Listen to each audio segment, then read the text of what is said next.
नमस्कार. यश म्हणजे काय हा प्रश्न विचारल्यावर आपल्या डोळ्यासमोर काय उभं राहतं? भरपूर पैसा, मोठं पद की समाजात मानसन्मान? पण खरंच हेच यश आहे का? चला, आज आपण यशाच्या थोडं पलीकडे बघूया आणि त्याचा खरा अर्थ शोधण्याचा प्रयत्न करूया. हाच तर खरा प्रश्न आहे. यश म्हणजे फक्त बाहेरच्या गोष्टीच का? की त्याचा संबंध आपल्या आतल्या समाधानाशी, आपल्या व्यक्तिमत्वाच्या विकासाशी आहे. आपण कसं जीवन जगतो त्याच्या गुणवत्तेशी आहे. चला तर, या प्रश्नाचं उत्तर एकत्र मिळून शोधूया. तर मग चला, यशाची एक नवीन व्याख्या समजून घेऊ.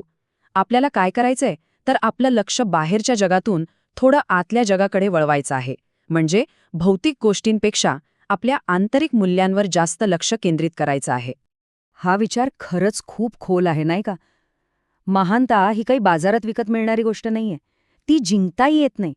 ती तर आपल्या आत घडण्याची, बनण्याची एक प्रक्रिया आहे. खरं यश आपण काय मिळवलं यात नाही, तर त्या मिळवण्याच्या प्रक्रियेत आपण माणूस म्हणून कसे घडलो आणि आपल्यामुळे इतरांवर काय चांगला परिणाम होतो यात दडलेला आहे. आणि याच विचाराला पुढे घेऊन जातं पंडित श्रीराम शर्मा आचार्यांचं हे पहिलं डायमंड सूत्र. किती सुंदर विचार आहे हा. यातून हे अगदी स्पष्ट होतं की खरं यश हे आपल्या प्रभावात आणि आपल्या आतल्या गुणांमध्ये लपलेलं आहे. आपण समाजासाठी काय करतो यावरच आपली खरी ओळख ठरते. पण मग प्रश्न येतो की ही आंतरिक महानता मिळवायची कशी? फक्त विचार करून तर काही होणार नाही. तर त्यासाठी दोन खूप महत्वाचे स्तंभ आहेत, जे आपल्याला हा मार्ग दाखवतात. चला बघूया कोणते आहेत ते दोन भक्कम स्तंभ. हे आहेत ते दोन स्तंभ. पहिलं वेळेचं अनुशासन आणि दुसरं संयमाची शक्ती. म्हणजे वेळेचं योग्य नियोजन आणि कोणत्याही संकटात टिकून राहण्याची ताकद. खरं तर हेच आपल्या प्रगतीचे मूळ आधार आहेत. आणि हो, एक गोष्ट तर कायम लक्षात ठेवली पाहिजे. जो वेळेची कदर करतो, वेळ त्याची कदर करते. आळस सोडून कामाला लागणं हाच प्रगतीचा एकमेव मार्ग आहे. म्हणून तर म्हणतात, वेळेचा योग्य वापर हे यशाचं पहिलं आणि सगळ्यात महत्त्वाचं पाऊल आहे. आणि दुसरा स्तंभ म्हणजे संयम. त्याबद्दल हे दुसरं डायमंड सूत्र आपल्याला खूप काही शिकवून जातं. हे सांगतं की संकटांकडे बघण्याचा आपल्या दृष्टिकोनच बदलायला हवा. संकट आपल्याला मागे खेचण्यासाठी नाही, तर आपल्या आतली ताकद ओळखण्यासाठी येतात. आणि संयम हे त्यातून बाहेर पडण्याचं सगळ्यात मोठं शस्त्र आहे. आता आपण एका अत्यंत महत्त्वाच्या मुद्द्याकडे वळतोय, तो म्हणजे यश आणि संतुलन.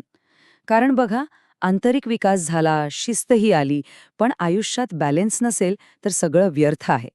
खरा यशस्वी माणूस तोच जो आपल्या आयुष्यात संतुलन साधतो. चला बघूया हे कसं साधायचं. हा मुद्दा तर खरंच मनावर कोरून ठेवण्यासारखा आहे. जे यश आपल्याला आपल्या माणसांपासून, आपल्या प्रियजनांपासून दूर नेतं, ते यश काय कामाचं? खरं यश कधीच एकटेपणात मिळत नाही. त्यात आपलं कुटुंब, आपले मित्र, आपला समाज या सगळ्यांचा समावेश असायलाच हवा. नाहीतर ते यश अपूर्ण आणि अर्थहीन ठरतं. इथे बघा, दोन चित्र अगदी स्पष्ट दिसतायत. एका बाजूला हे निरर्थक यश, जिथे फक्त करिअरच्या मागे धावताना माणूस एकटा पडतो. आणि दुसऱ्या बाजूला आहे खरं यश, जिथे करिअर, चारित्र्य आणि कुटुंब या सगळ्यांना समान मान दिला जातो. खरी यशस्वी व्यक्ती तीच, जी या सगळ्यामध्ये एक सुंदर संतुलन साधते. तर मग ह्या सगळ्या चर्चेचा सार काय आहे? सोप्या शब्दात सांगायचं तर यश म्हणजे स्वतःच्या आत पाहणं, वेळेचं महत्त्व ओळखून संयम ठेवणं आणि सगळ्यात महत्त्वाचं म्हणजे आपलं काम आणि आपली नाती यात बॅलन्स साधणं. हे तीन मुद्दे म्हणजे यशस्वी जीवनाची गुरुकिल्लीच आहेत असं म्हणायला हरकत नाही.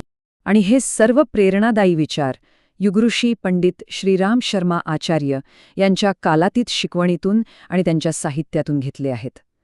त्यांचे विचार आजही तितकेच महत्त्वाचे आणि मार्गदर्शक आहेत. आणि आता सगळ्यात महत्त्वाचा प्रश्न. या सगळ्या विचारांनंतर खऱ्या यशाची व्याख्या नक्की काय आहे? यावर विचार करणं खूप गरजेचं आहे. कारण याचं जे उत्तर मिळेल तेच आपल्या जीवनाची दिशा ठरवेल.